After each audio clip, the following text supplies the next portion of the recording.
A primeira turma do Supremo Tribunal Federal decidiu, por unanimidade, tornar réus o ex-presidente Jair Bolsonaro e mais 7 aliados por tentativa de golpe de Estado em 2022. Os 5 ministros votaram para aceitar a denúncia apresentada pela Procuradoria-Geral da República. Bruno Pinheiro. A primeira turma do Supremo Tribunal Federal decidiu por unanimidade tornar réus o ex-presidente Jair Bolsonaro e 7 aliados. Eles são acusados por uma suposta tentativa de golpe em 2022, após a vitória do presidente Lula nas eleições. No julgamento desta quarta-feira, o relator, ministro Alexandre de Moraes, votou para aceitar a denúncia e foi acompanhado pelos ministros Flávio Dino, Luiz Fux, ministra Carmen Lúcia e Cristiano Zanin.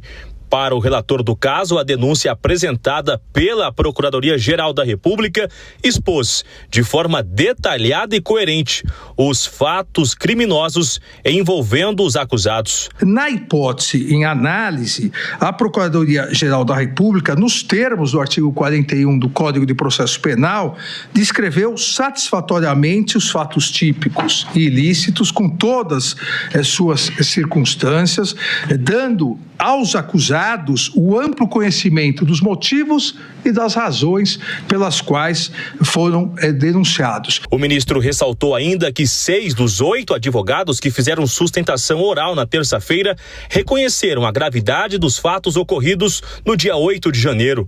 Moraes lembrou ainda que os atos não foram um passeio no parque. Absolutamente ninguém que lá estava passeando.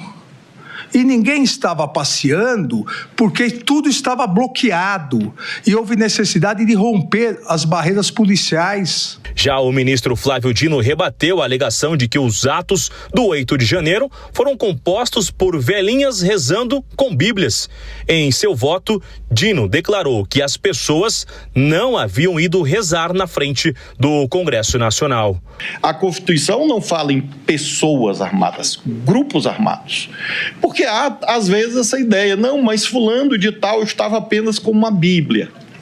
Eu, de fato, ministro Alexandre, imagino, pela minha fé religiosa, que se a pessoa passa em frente à Catedral de Brasília, nos edifícios mais belos da arquitetura do mundo, e resolve rezar, ela não vai rezar na frente do Congresso Nacional. Ela entra na catedral e lá reza, ora, pode. Aliás, Deus é onisciente, onipotente, está em todo lugar. Então, não precisa vir na Praça dos Três Poderes para fazer orações. Então, pouco importa se a pessoa tinha ou não uma arma de fogo ou uma arma branca. O que importa para fins de debate da classificação jurídica é que o grupo era armado. O terceiro a votar a favor da aceitação da denúncia, o ministro Luiz Fux, fez algumas observações sobre um caso relacionado à acusação da PGR. Uma delas se refere à dosimetria da pena aplicada a uma das acusadas pelos atos do 8 de janeiro.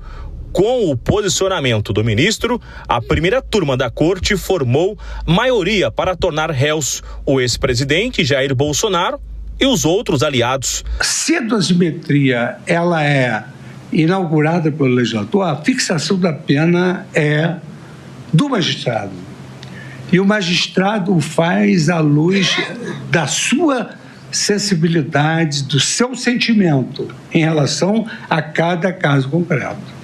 Na sequência, a ministra Carmen Lúcia falou por cerca de 20 minutos e relembrou os efeitos da ditadura. Se é fato que naquele dia, na frente ou dentro do Supremo, ou do Palácio do Planalto, ou do Congresso Nacional, não morreu alguém, ditadura mata. Ditadura vive da morte, não apenas da sociedade, não apenas da democracia, mas de seres humanos de carne e osso que são torturados, mutilados, assassinados toda vez que contrariar o interesse daquele que detém o poder para o seu próprio interesse. Seguindo o rito da Suprema Corte, o presidente da turma, ministro Zanin, foi o último a votar.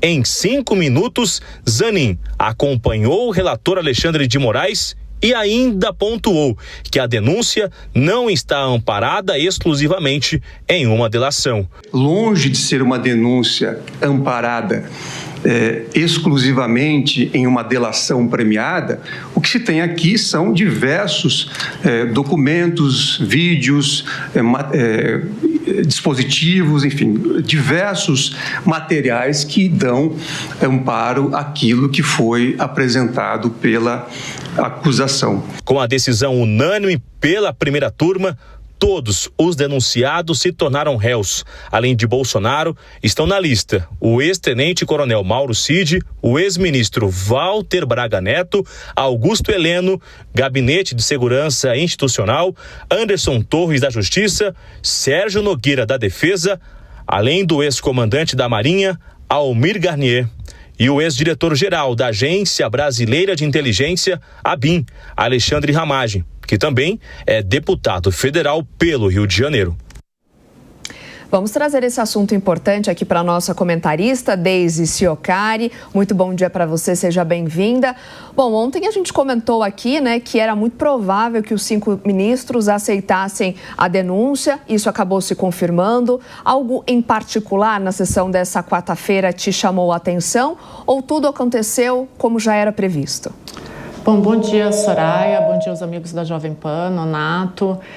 Foi dentro do esperado. A gente já tinha imaginado que essa seria a decisão do STF, né? Agora, o que a gente se pergunta são as consequências jurídicas e políticas desse dia de ontem, né? Mas não foi nada fora do previsto.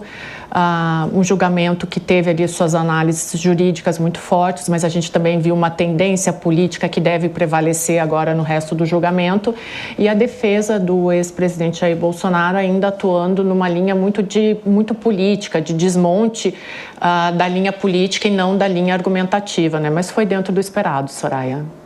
Deise, a questão da linha argumentativa por parte das defesas talvez entre em cena agora, nesse próximo passo do julgamento. Aí vai ser necessário desconstruir juridicamente, né? Exatamente, Nonato, porque agora também, a partir desse momento, a gente tem a definição do futuro político do ex-presidente Jair Bolsonaro. E por que eu ainda falo em futuro político?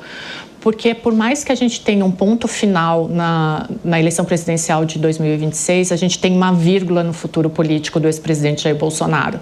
A gente vai entender agora como que vai se dar essa sucessão na direita, se ele vai eleger um sucessor ou se ele vai continuar atuando somente nos bastidores sem se pronunciar em relação a isso, que a gente sabe que ele tem uma certa dificuldade, e a gente vai conseguir entender o bolsonarismo como fenômeno.